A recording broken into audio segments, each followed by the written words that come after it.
You see what I mean? Like there's a whole bunch of different ways of saying it's here. Like good here, bad here. Bad. I think the answers to all of those things is yes. What I think is happening is... And after your stay or at a restaurant, you name it, are invaluable, right? It's what we build brands on. What Elon did with the rocket is he made a rocket that served more like a ladder. It went up and came down. I think what I'm saying is 98% of people are doing it wrong. Yeah, absolutely. I think you just hit us with HI, which stands for Humanness Index. And I know you were excited to dive into this kind of the 5 core layers, this ladder that we have. What is the measure ratio for people to determine, like, where do I stick my business? And that's how... And your customers would actually thank you for it because they're getting a better experience. So I think finding that balance is super important. That's why this was really... The next rung is acquisition, where you actually have... less money, less effort, less energy. So how do we get leverage? Well, I think this is just the one important thing, that this is where most brands fail first. Are asking these questions and making decisions about what they're going to do today, this month, this year in their business as a result, on purpose, as opposed to... Business-wise for us, I know I added $1 million just because... Welcome. Happy New Year. Here we are. Brady, we were chatting before the podcast today, and you sent me over this Humanness Index report. Hot from the oven. Fresh and hot as they come. The oven. Because I think coming into the year this time, like a lot of brands, a lot of people are asking themselves questions about AI. Like we all know it's inevitable. It's coming. It's here. And like, what does that mean? I think the idea of it's here. Now, is it here like it moved into your neighborhood? Is it here like it's a new car in your driveway? Or is it here like there's a tsunami off the coast of our neighborhood and it's going to wash our business out to sea? Like, you see what I mean? Like there's a whole bunch of different ways of saying it's here. Like good here, bad here. Is it going to give us a good year or a bad year? Like, how do we adapt? How do we connect? Like, yeah, I think it's a big conversation. And a lot of people are still on the fence. Why? Because of trust. We don't trust our brands. We don't trust our government. We don't trust the news. We don't trust... Everything has been either fake or commoditized. So how do we know that this is really the thing? Yeah. What is it? What does it mean? Is it good, bad? I think the answers to all of those things is yes. And all those above sea level. Yeah, just the answer is yes. So I'm gonna pull this thing up because you had me at hello when you shared the Humanness Index, a survival guide for brands in the AI era. So walk me through this. Where is this coming from? And do we just want to like kind of go through this thing? Because I think... So I'll tell you, so where this thing comes from is that we're going to have to pick a side, right? Like either you go all in on AI or you go all in on human and repel AI and intelligence, right? So we know that that's not going to survive unless you're very specialized in niche product. But what I think is happening is we've been talking about some of the products that we help our clients with and some of the services and features that we deliver, right? But it's really hard to understand, like, what's the score? Like, how bad do you need it? If you're overweight, you know you need to lose weight, right? If your car is sucking up so much gas, then there's probably something wrong with your car. So what is the measure ratio for people to determine, like, where do I stick my business? And that's how I came up with this concept of the Humanness Index. This is a ratio between far left side of the scale is our good friend AI and really going all in. And the other side is personal human connection and personal, real human engagement. So where in the middle, or where do you put your business? Is it safe in the middle? Is it like one side or the left? That's, I think, the conversation of, what side do you want to go, shirts or skins here, Yeah, like what are the humans doing? What are the robots doing?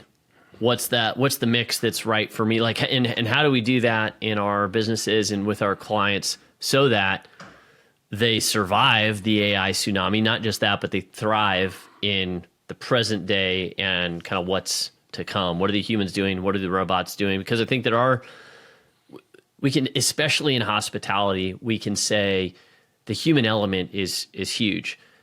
That greeting when you show up to a resort for the first time, or even the personal touch point that happens before you ever show up, the things that happen during your stay and after your stay, or at a restaurant, you name it, are invaluable, right? It's what we build brands on.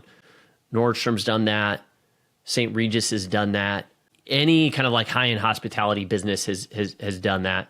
And so we know the importance of the human piece, but then we're also told like, hey, AI is going to make your life better, your business better. You're going to have to do it to be able to compete.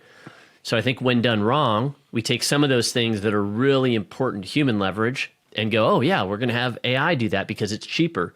When in the long haul, it might actually end up costing you more because now you've replaced that human touch, that important point, with a robot, where you're still doing all the manual stuff that you could easily outsource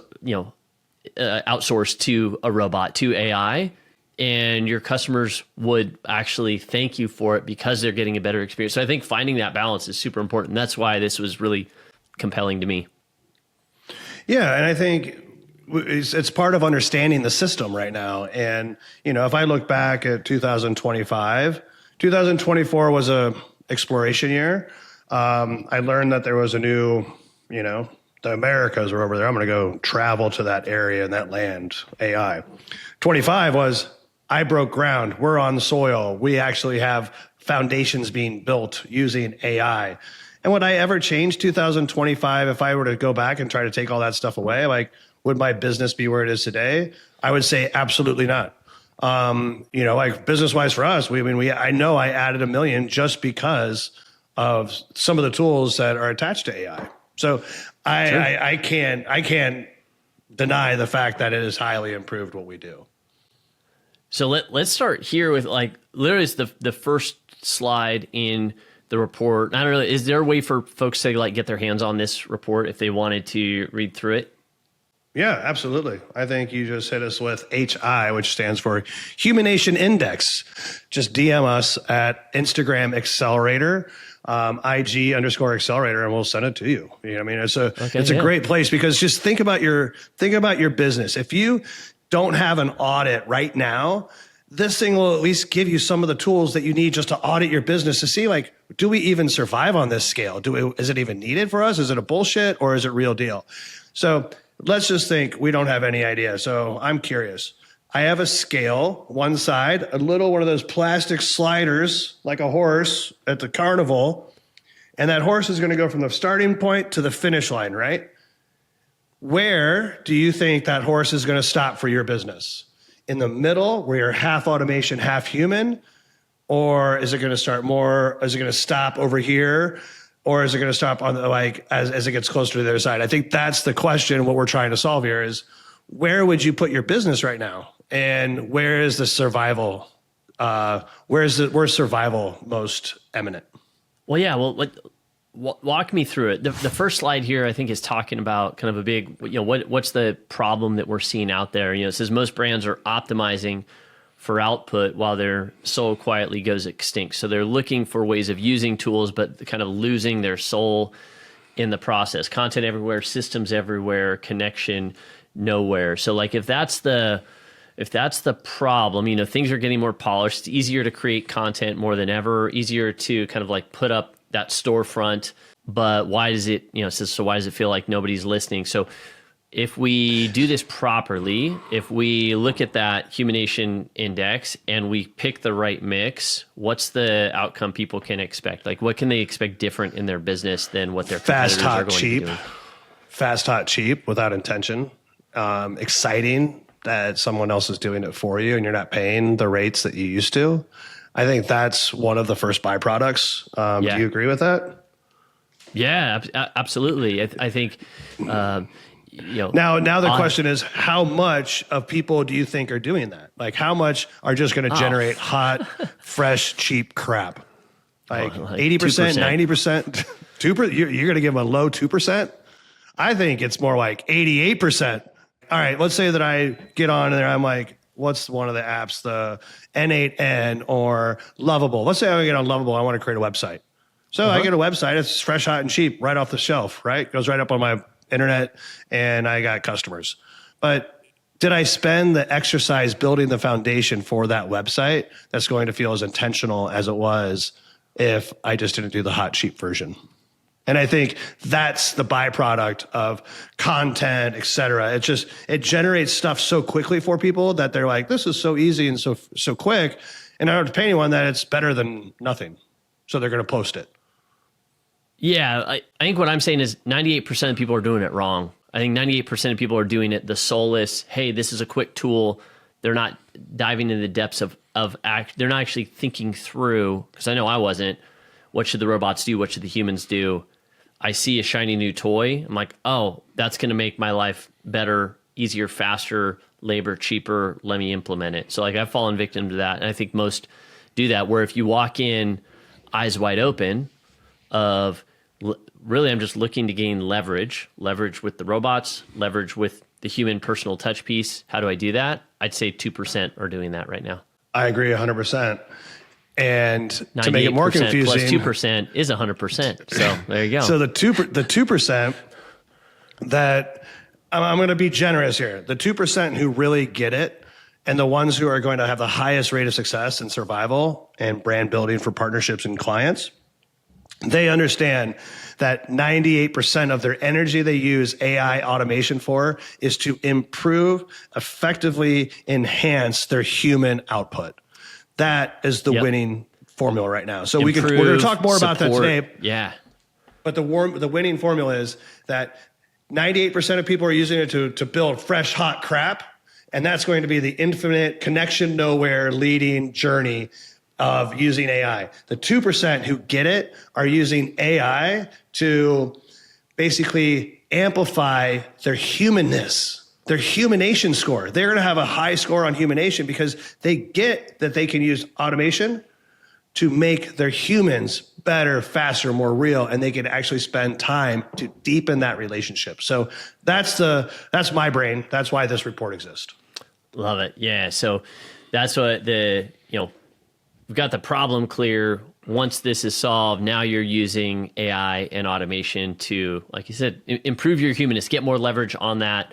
No one will be able to keep pace with you. Only 2% are doing this. And I think what you'll see and what I've noticed in kind of like scouring through this report, the conversations that you and I have had, kind of sharing notes from business, what's going on in our businesses with clients, is that it's actually not that crazy hard. Like to be in the top 2%, usually, you look in sports, you look in academia, you look in business, any competitive arena, typically to be in the top 1-2% is kind of moonshot. Like you have to be doing stuff for years and years and years, have incredible skills to be able to do that. Whereas here, it's simply showing up with some intention and I think the right recipe. And anyone that's listening to this or watching this right now has that ability to be in that top 2%. Because even if everyone that is in your sphere and my sphere were to adopt this, sure, that pie might expand to 5%. There's so much untapped potential with this, and it's not it's a winnable game. More people can win at this game, and it's only going to improve their business, their clients' experience on down the line. So we talk about the market is splitting in two: connection and commodity. When I was first looking at this, it made me think of how Naval Ravikant talks about the different points of leverage. How do you actually get leverage? Meaning we're going to get more output, more revenue, more connection, more customers, more whatever you want with less input, less time, less money, less effort, less energy. So how do we get leverage?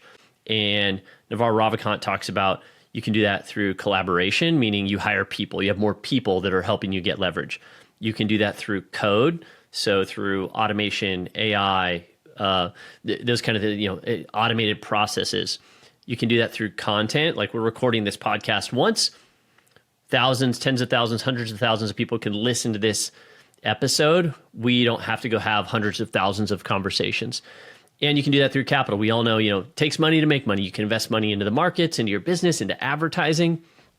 And I really believe, and it's kind of mirroring up with this slide, is that there is a fifth point of leverage, especially as we move into a world with more robots, more AI, more technology. And that fifth is community. And community can be like in a group, but it has to do with that connection piece, because I think people are craving more and more that humanness. But you're looking backwards 200 years. You're saying, as I look forward, I think bell bottoms are coming back into style. Why? Because every business was a storefront, neighborhood, corner store experience. That's a 50 to 60 to 150 years ago. Before that, it was tribes and, like nomadic creatures, like determining what animals were going to go with the herds and travel on journeys. Like cows were sedimentary, or pigs were sedimentary. Cows could travel with the nomads, right? So it's just these indicators are all bad. I mean, it's all going to be community based. It's all going to be human based connection. But AI is going to be the thing that powers it, right? Let's say what it is. In my daily run, I think, wouldn't it be nice if I don't have to do this and somebody could just totally clone me? 100% in all human function and failures, right? Like, yeah, that would be great. But that's what everyone else is going after. They want to replace the human, even though they won't say it at dinner, because the AI haters at dinner are not going to want to have a conversation, just like politics or whatever. But connection and community are the cornerstones of everything, of that leverage. So I'm going to go 100% agree with you, but you're just saying what was old is new again. To me, that's what I'm hearing. Oh yeah, right? yeah, absolutely. I think as we spend so much time in person and working in offices, and then COVID happened and people want to go remote, and then remote becomes a thing. And now you see all these big companies that are requiring people to come back into the office. Part of it, I think, is from a productivity standpoint. Part of it is also from a craving. Like people miss being in an office and being around each other, being in a venue, being in an environment.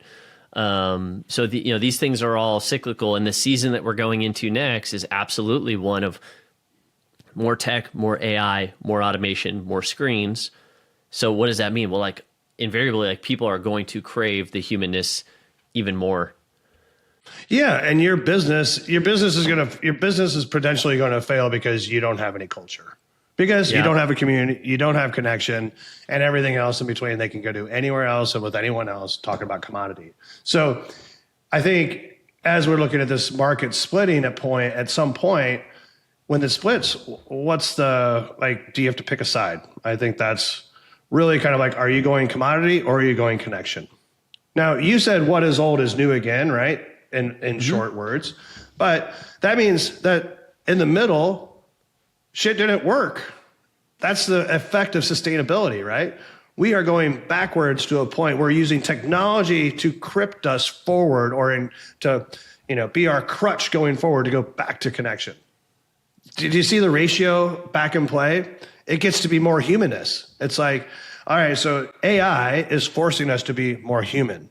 Yeah. That's why this index exists, because you got to put either your life or your business on a ratio and a scale to understand it. So I'm looking at, kind of the next one, which is, what's the score and how like what's a good score? Well, is there a good score? I will get to that. I don't want to give it away. I just want to say right now that the old metrics are lying, and it's time to measure what matters right now. Old metrics, liar, pants on fire. What is the new measurement? The humanation score. So start measuring the energy source. Like, what does that mean? What I believe is that it's human judgment or machine execution, right? Mm-hmm. You can have AI. What AI is never going to be able to do is determine which AI is better for you. It's going to rely back on human judgment to pick what makes my business perform at this score, because I need to be in the sweet spot, right? If you wanted to be an optimum human, you've got a fitness score, you got a sleep score, you got a weight score, you got a diet score, you've got a fancy relationship, dining, whatever, right? You got all these things that are your basic scores. So what I'm saying is some of those old measurements are liars now. And we need to figure out what are the new scores as the game changed, as what was old is now new. We have to determine what is going to be one of the scoring or audit systems that we're going to apply. Last year, my auditing system was the work funnel. You go and you do the work funnel or work audit. How does your website perform on human connection and engagement? How about your Instagram? How is that doing?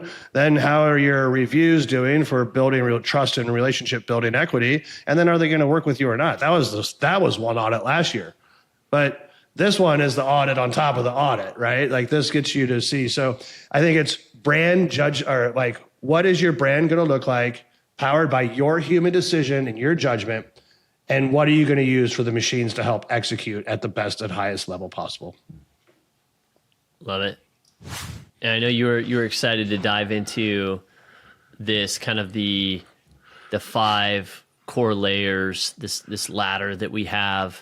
And I know we've talked about some of these ideas, especially the engagement piece. I mean, it's the whole reason why the My Ghost to Guest podcast and why this conversation started in the first place. We're talking about the 4 horsemen here, but you've got this ladder. How does this come into play with the Humanation Index, and really like what it means for hospitality businesses in this year and beyond? All right, if I give you a ladder in real life, I give you like a wood rung ladder. What's the purpose of that ladder? Get me to the top, and then whatever I put it against. And then what? I can come back down, I guess, if I want, but Yeah, it's just to go up and come down, right? Yeah. Or we would somehow design a one-way ladder, which would be called a lift and pulley system, right? Yeah, there you go. Or a jet escalator, or a rocket. So what Elon did with the rocket is he made a rocket that served more like a ladder. It went up and came down, right where it was in the beginning. So if your people come to work and they go up the stairs every day and back down the stairs, they're doing the same thing as a ladder. What we saw with our 4 horsemen and building the, kind of the steps up from your foundation to your digital, to your acquisition, scaling and growth. And this is the same model. We just didn't look at it from the optics of what does the Humanation score say about the ladder as a serving purpose of your business, right? You got to get people up the ladder and back down. And if your middle of your ladder is broken and cracked, which means your acquisition system, where all of this Humanation score takes place, then no one can travel freely. And the ladder will break.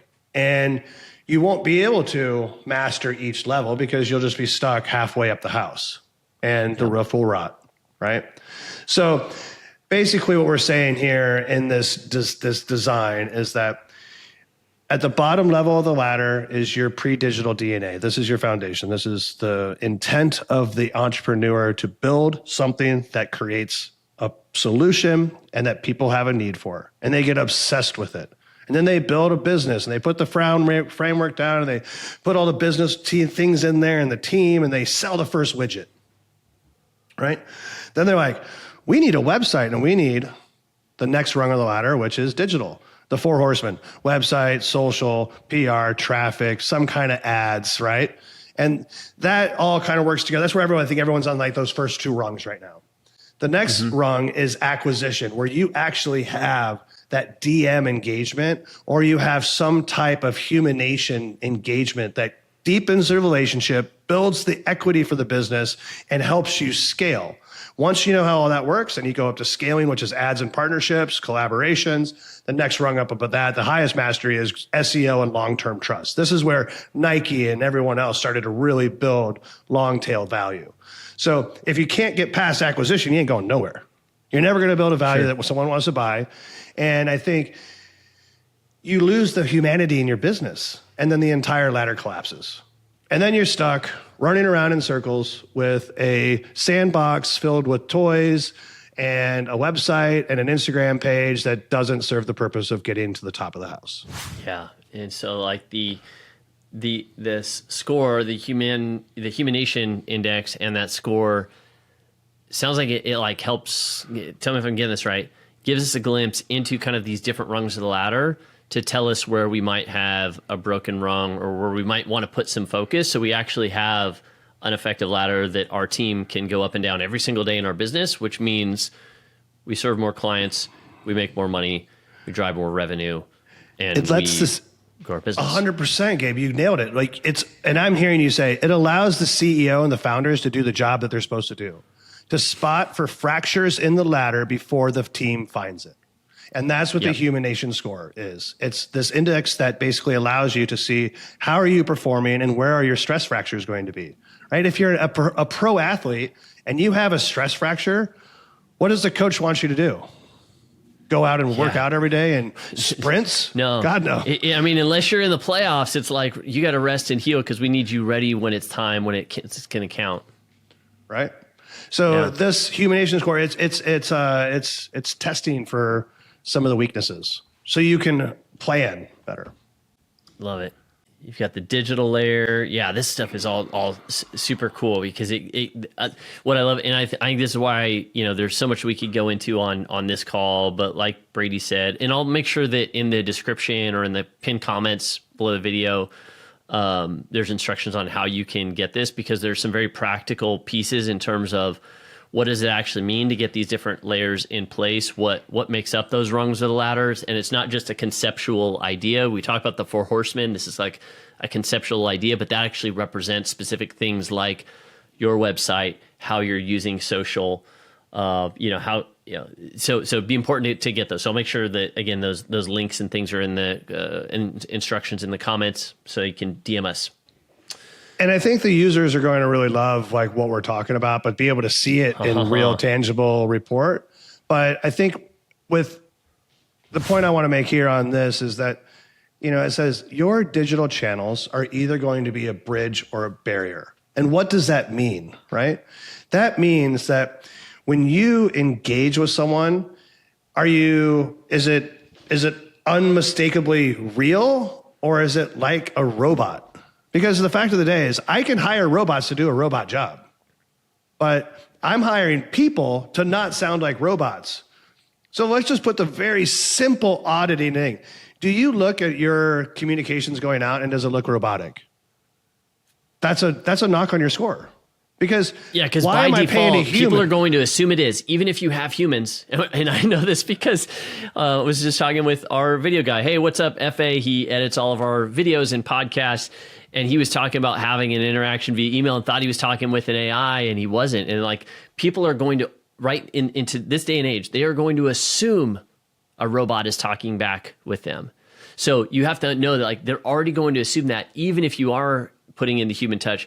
So we have to go above and beyond to show the humanness, right? Like we have to actually go out of our way to show the humanness, even if we are not using AI at all, because people are going to assume that you are. I mean, case in point, I have what I call REAs. They're executive assistants, but they are targeting revenue. Okay. Mm-hmm. This REA's job, I don't know how many times in the last 12 months I've said, I can pay a robot to be a robot. I'm paying you to be a human and not sound like a robot. And it takes time for it to sink in.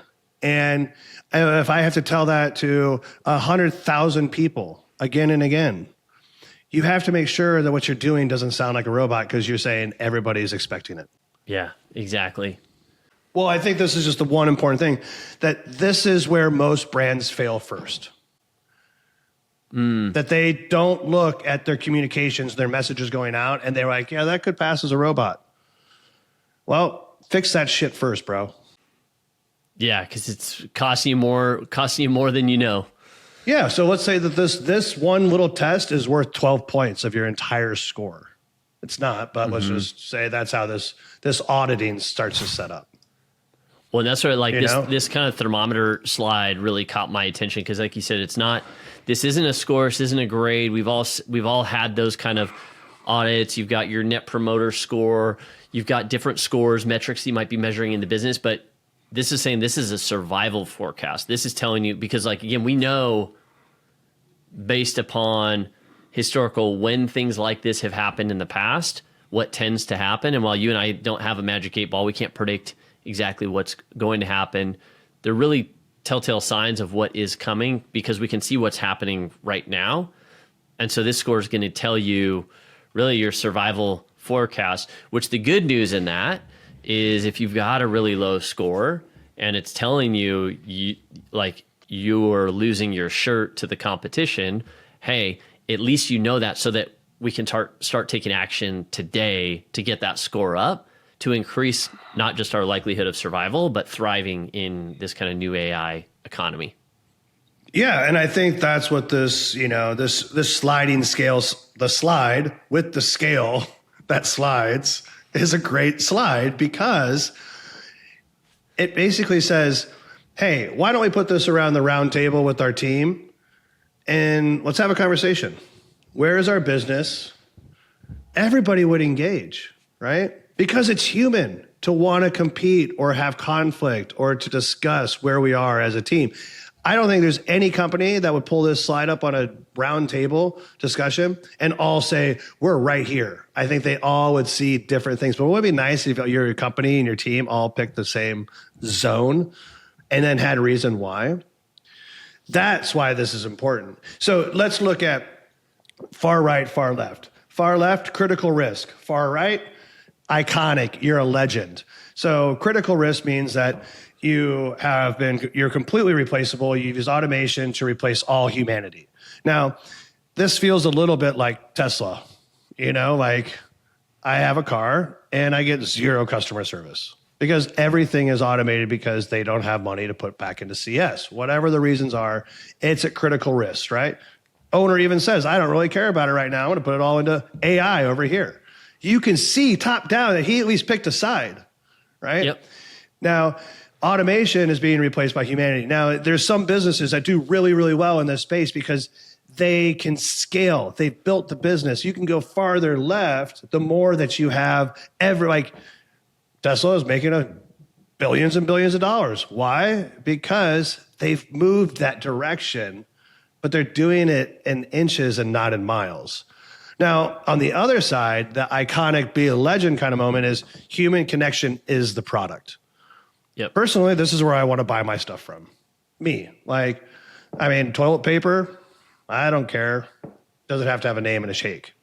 But I believe that understanding where your business lands in this is a super important part, so that's how this grading scale can work is you look at the types of businesses that live on the far right, the types of businesses that survive on the far left, and where you would put yourself in the middle. So what do you think about that? Anything else? Yeah, no, I think what stood out to me the most is on the kind of on the far right side here, you've got human connection as the product. On the far left, it's like, AI automation, like the lack of humanness is the product. I just switched over our accounting software from QuickBooks Online, which to me feels like if Salesforce tried to add AI into its like it's just so clunky, I hate it, to a platform called digits.com, which you can tell was built with AI in mind. And like they have their product, they've made it easy so that you can do this kind of without needing to have, a CFO or an overpaid accountant or bookkeeper, right? Like someone like myself, a mere plebeian entrepreneur who doesn't understand all that stuff can quickly get the financials and reporting and bookkeeping and stuff that I need. So like on the two sides of this scale, again, there's no right or wrong one way or the other, but like you want to place a bet. We probably want to stay out of the middle, the strategically confused of like, oh, I'm going to dabble here and we're going to do this human part and we're going to do this AI part. It's knowing what side you're picking and why, and being able to then balance the downsides, because there are downsides to both. The book I read says foolish is the man who goes to build a tower and doesn't count the cost. Like, don't go and build, where human connection is the product business and not realize what you're going to have to do to compete in a more AI heavy world. And on the flip side, don't go build the next Tesla or digits.com without realizing what what you're going to have to do to compete with that, maybe that lack of humanness, and where can you introduce that human connection into the business. And again, I think that's where 2% of people are looking at these, are asking these questions and making decisions about what they're going to do today, this month, this year in their business as a result on purpose, as opposed to reacting shiny object syndrome, squirreling all over the place, going, oh, hey, there's this new tool, or I should be doing this thing, or hey, my buddy who's got a similar business said he's, this is how he's using Chat GPT, or this is what they're doing with their team, I should just do it. That's what 98% of the people are doing. That's why they're either going to stay where they're at, or they're just not going to survive in the coming economy. Yeah, 100%. And I think, you didn't cheat and go to the next slide, did you? Don't cheat. No. All right. So you get to pick I'm the doing zone. it now, though. All right. The middle ground. So, See? The middle ground is death. Yep. Death. So if you want to see where your business is going to face extinction in the next 3 to 5 years, why don't you hit us up with the word HI, which is human index, DM us at IG_accelerator on Instagram. And thank you for listening to this podcast. We will send you the rest of this, but I mean, literally, I want to maybe we could break this into part 2, or let's just keep this as, hey, this is open. And if you want to survive in 3 to 5 years and you want to see where your business lands and where is death on the map, we'll give it to you. Yeah, you need to download this report. You need to get your score. And then, I would love to hear, in the comments, if you're watching this on YouTube, in the comments, or if you're, catching this on Spotify or audio somewhere, come tag us, under at IG_accelerator.